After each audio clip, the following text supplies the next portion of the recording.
Good evening and welcome to Sunset News this Wednesday evening.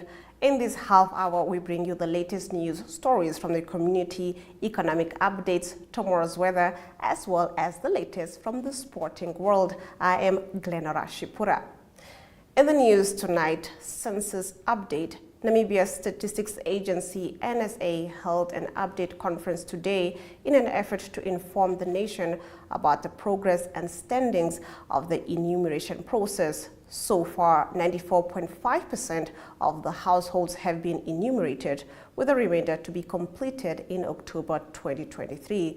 The remaining 4.5% of households, both untouched and partially completed, are projected to be completed during the mop-up period between the 9th and the 15th of October 2023. Let's take a look at this.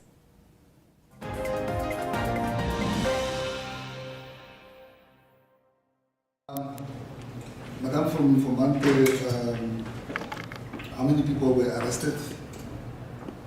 The emphatic answer is none were arrested, which is good for us because our objective is to get information, but we have had cases where we had to bring in the police.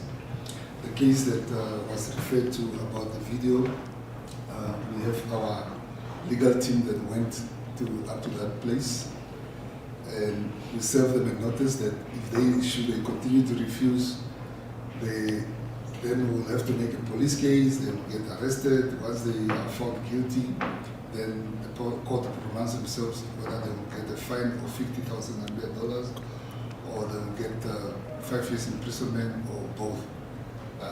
Fortunately, the people complied when they were served with that notice, and then they were enumerated, and the main household was enumerated, and all the other households that are within that dwelling unit were also enumerated. We have had other similar cases where people are also refusing, but when we served them with this notice, we made it clear to them, then at the end of the day they were also enumerated. So for us the objective was meant to say that people had to be enumerated. It's not our objective for having people being arrested, but should the people still refuse and we also don't do something about it, so it means we are also not complying with the law, so we have to do something.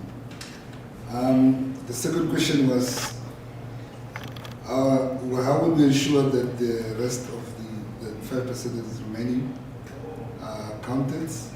And the question was also whether it's a crime not to the people who are not meeting themselves due to no contact.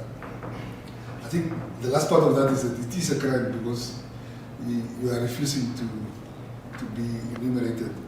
So we also know that sometimes people can find ways of not to be available. But from our side, we need to do everything in our powers to make sure that people are available. We have the police working with us. We need to make sure that really there are no people in a household. We understand that if it's something like a holiday home, somewhere where a person is not staying, we need to establish that. But should we know that there are people living in those households, it is a crime if you avoid it to be counted. So then the law must also takes its course. And just to make sure also that the rest of the people are counted, how we are going to do that for the field operations. We have a scientific approach of saying how long does it take to enumerate a household on average, meaning that how many people do we need to finalize this by latest Sunday.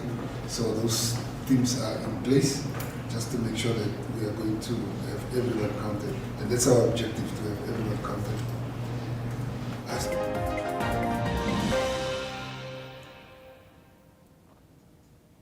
Activist Michael Amushilelo's wife, Julieta, says they are ready to fight for the release of Amushilelo. Earlier in the morning, just under 100 people, mostly from Walvis Bay, gathered at the Katutura Youth Complex where the protest started.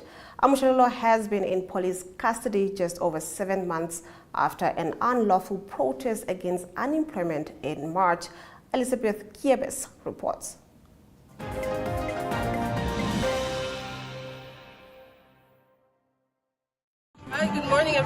name is Julieta Mshelelo, the wife of Michael Mshelelo. As you can see today, we are here at the protest. The protest is basically for the release of Michael Mshelelo. And we would really appreciate if the youth can come and join us.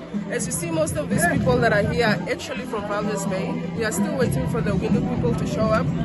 Yes, so please come join us. We are here at the Katutura Youth Center. We are going to be leaving soon. So yes.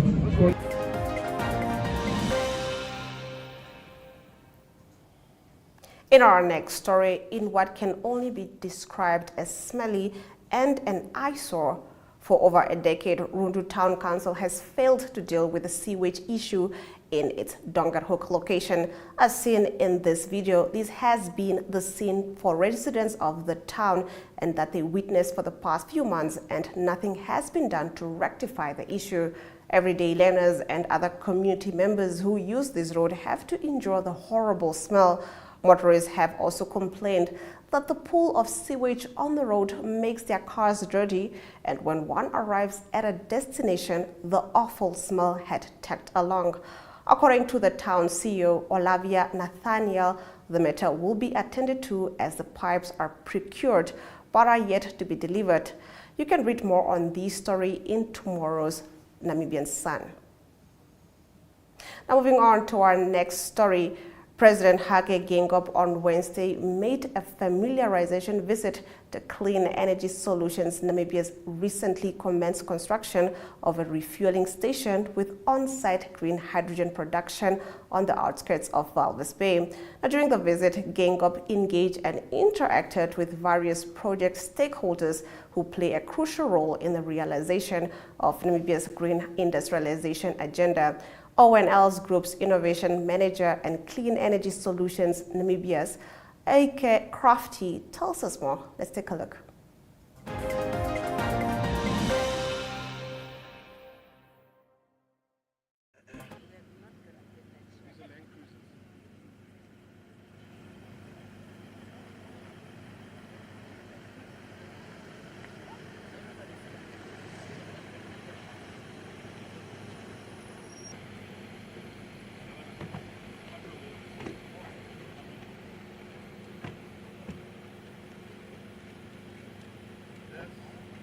So this first phase plant is here, and we will explain it a bit later, but very essential in the journey forward. The next step is all around ammonia and infrastructure inside the port.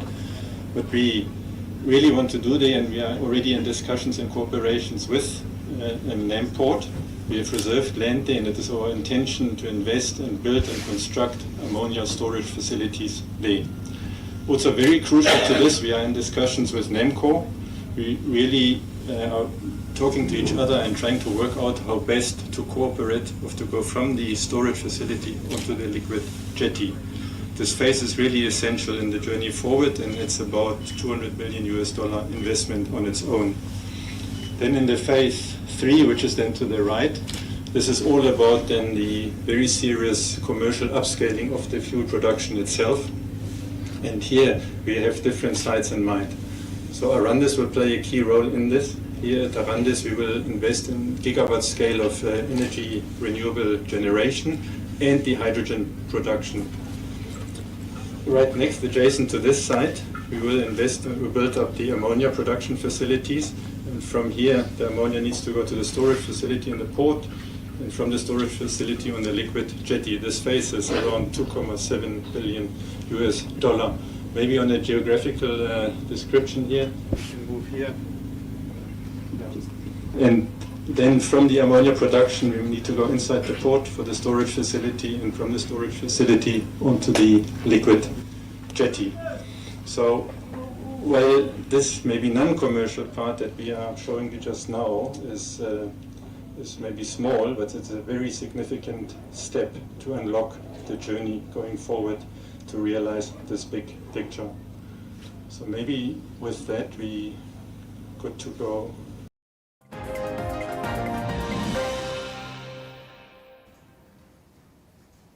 With that, we wrap up our top stories. Moving on, in a significant gesture of community support, law students refurbished a pediatric facility.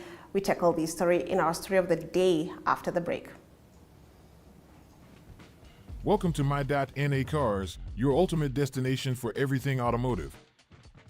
I am your host, Diana Master. Teamwork makes the dream work, right? Discover the latest models, innovative technologies, and expert insights from our passionate hosts. Learn essential maintenance tips and get exclusive behind-the-scenes access to the automotive industry. Don't miss My.NA Cars on NTV every Thursday at 2100 hours. Tune in and ignite your passion for automobiles.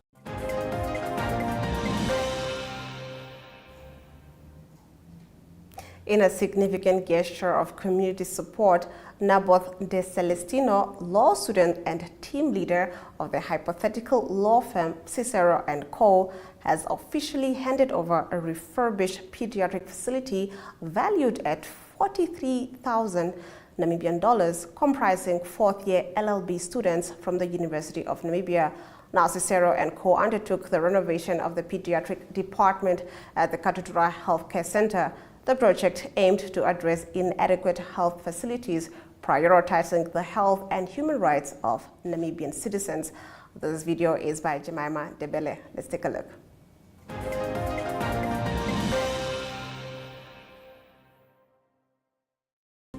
We have been inspired by the resilience of the children and families that we have met during the course of this journey, and they have become the driving force behind our determination and create change.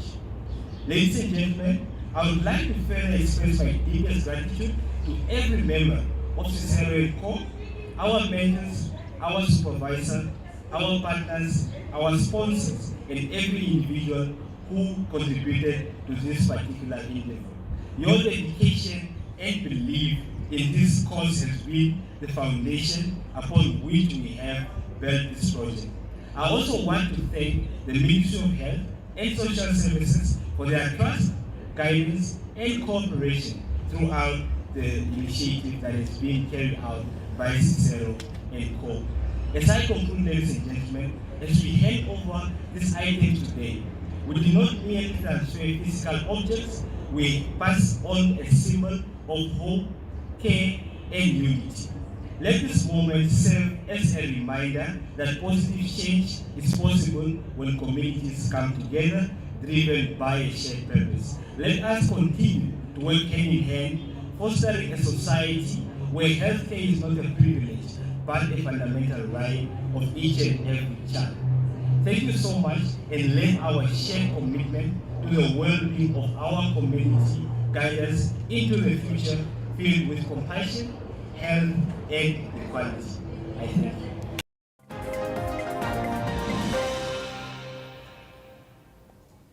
We now take a look at our community talk.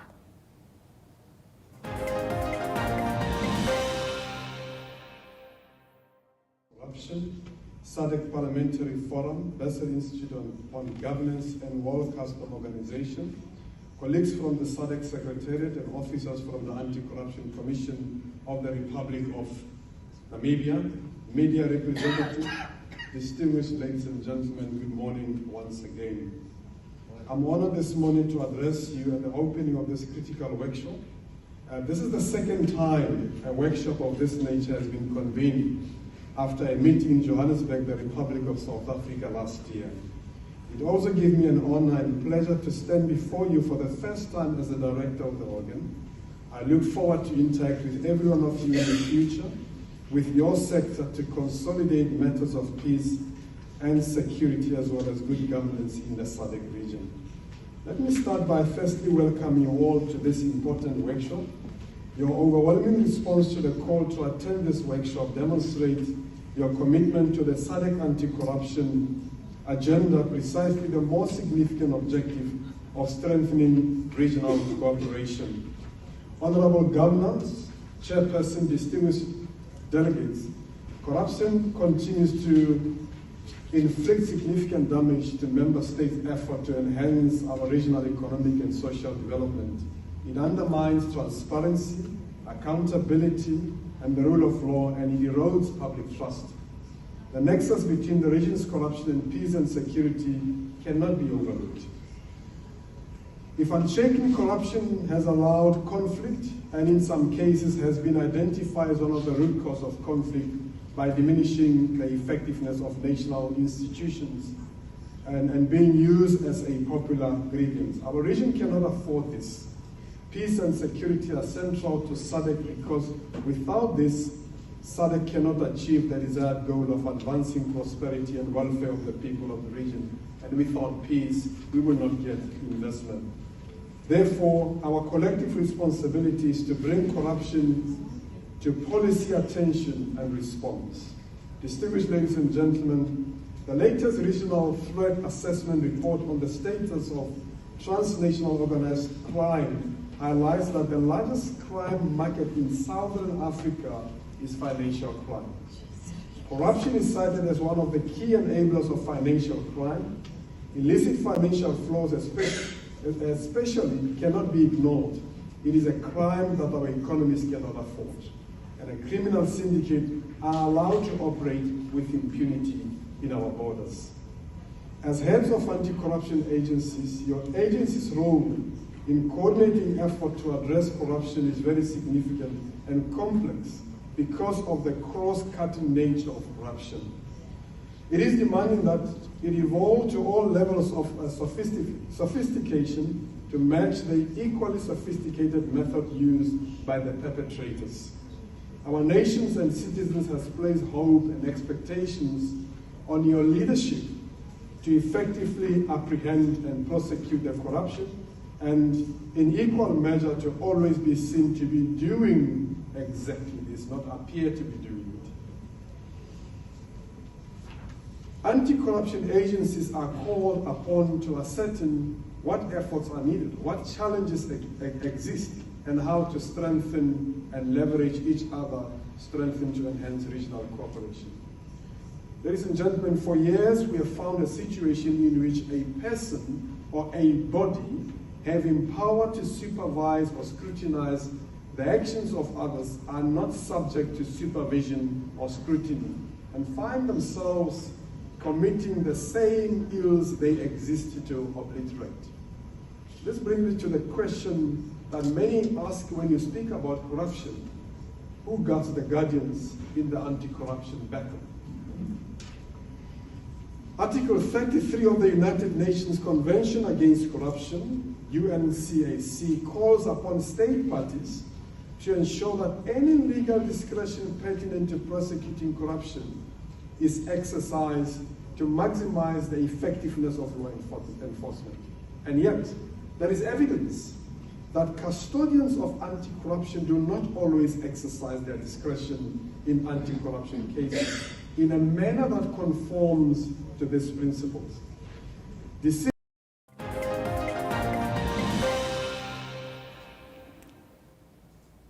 That was the workshop for the heads of anti-corruption agencies in the SADC region, which kicked off today. The workshop will take place from the 11th of October to the 13th of October 2023 in Swakopmund.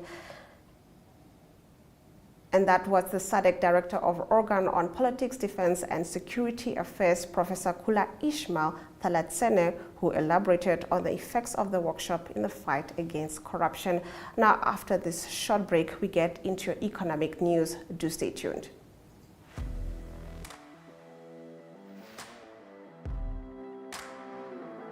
Hello and welcome to today's Sports Rep Show. I am your host, Jesse Jackson Kauraifa.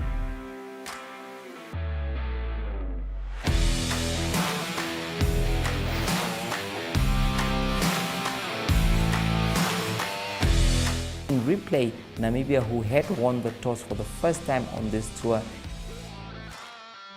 Good day everyone, time for international sports news, starting off with tennis news, both on the WTA for women's and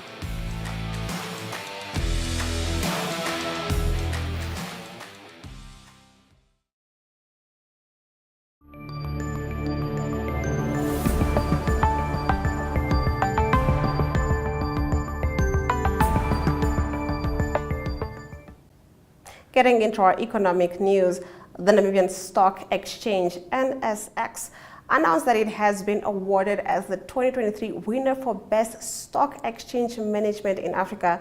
The NSX was recognized for, amongst others, positioning itself as a stable and efficient alternative market for addressing regional issuer needs through its established strategic partnership with the Johannesburg Stock Exchange, offering diversified products that benefit the investing public and educating listed companies on applicable governance requirements through the development of the Corporate Governance Code for Namibia, NEM Code, and aims to shape the next generation of investors through mock trading challenges for students. Let's take a look at our economic indicators.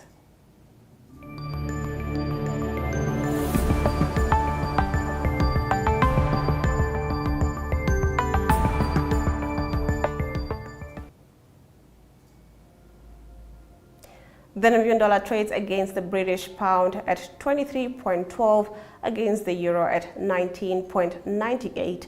2 Namibian dollars and 58 cents gets you 1 Chinese yuan. Copper and Brent crude oil went down, with Brent crude oil trading at 1.46%, going for $86 and 83 cents per barrel.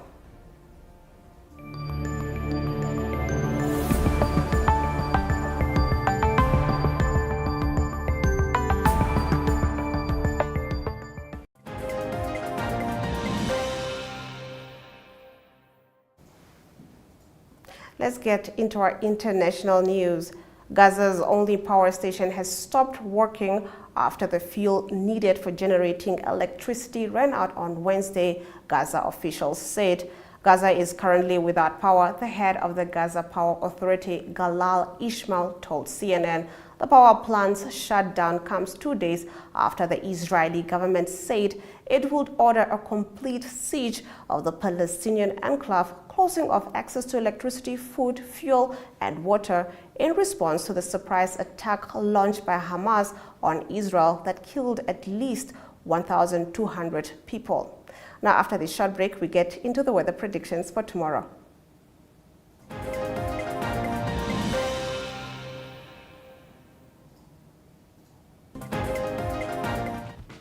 Welcome to My.NA Cars, your ultimate destination for everything automotive. I am your host, Diana Master. Teamwork makes the dream work, right? Discover the latest models, innovative technologies, and expert insights from our passionate hosts. Learn essential maintenance tips and get exclusive behind-the-scenes access to the automotive industry. Don't miss My.NA Cars on NTV every Thursday at 2100 hours. Tune in and ignite your passion for automobiles.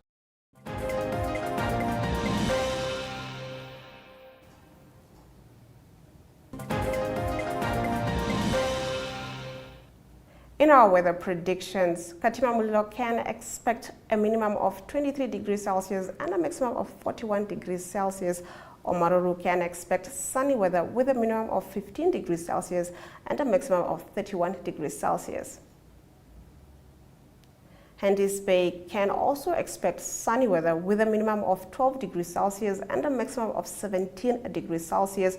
Rehoboth can expect minimum of 15 degrees Celsius and a maximum of 29 degrees Celsius.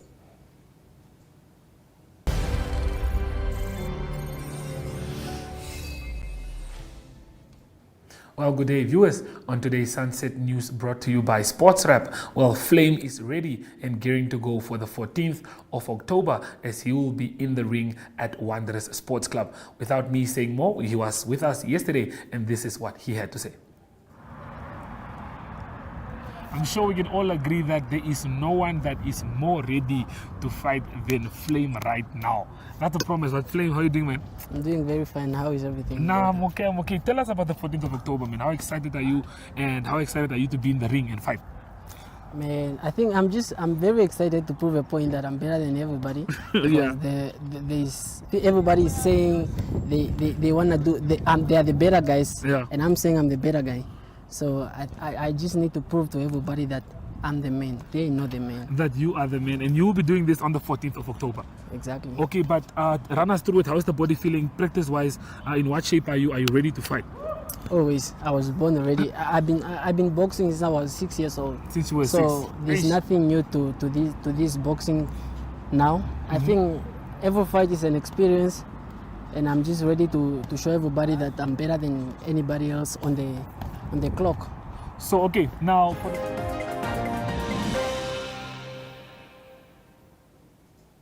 That was Brian with the sports news. Let's get into the news highlights from today's broadcast.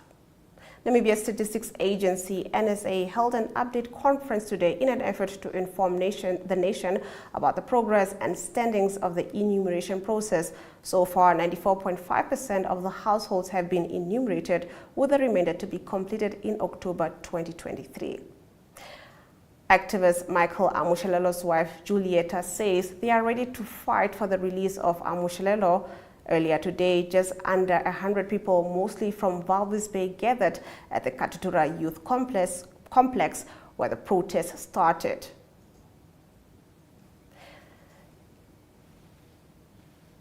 The Namibian Stock Exchange announced that it has been awarded as the 2023 winner for Best Stock Exchange Management in Africa. The NSX was recognized for, amongst others, positioning itself as a stable and efficient alternative market for addressing regional issuer needs.